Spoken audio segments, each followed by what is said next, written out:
Il faut avoir du cœur, mais ne pas être sensible. J'ai failli pleurer au travail mercredi.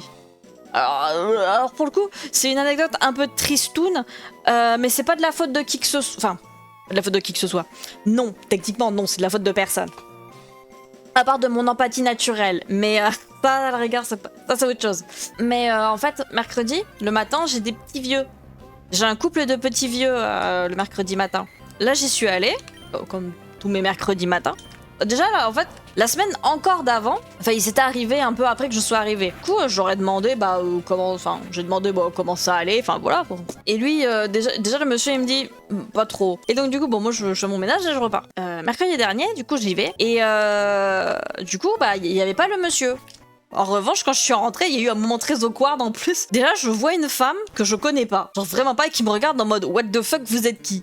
Et moi, je la regarde probablement aussi en mode what the fuck, vous êtes qui? Du coup, elle me demande, vous êtes qui? Et moi, je suis là, la femme de ménage.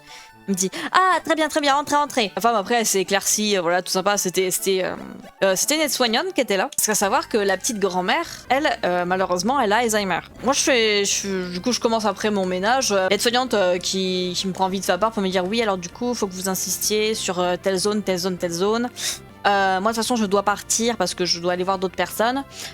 Faut que à midi vous lui rappeliez de manger, tout ça. Bon d'accord, pas de souci. Et après bon moi je pars faire mon ménage. Et le truc c'est qu'elle continue un peu à papoter avec la dame, avec la petite dame qui était là avant de partir. J'entends qu'en fait vers 13h il y a leur fille qui va venir pour récupérer ma petite mamie. Et elle est à l'hôpital pour voir son mari du coup. Et du coup le père de la fille. Donc du coup mon petit papy il est à l'hôpital. Moi je continue mon ménage et au bout d'un moment il y a le téléphone qui sonne et du coup petite mamie va décrocher au téléphone. C'était son mari du coup qu'elle avait au téléphone et donc du coup ils papotent tous les deux, ils parlent. J'écoute pas forcément hein, mais j'entends quand même ce qui se dit. Mais au bout d'un moment j'ai entendu un truc. Ça m'a déchiré le cœur. Vraiment, ça m'a déchiré le cœur. Parce que la petite mamie, elle a conscience que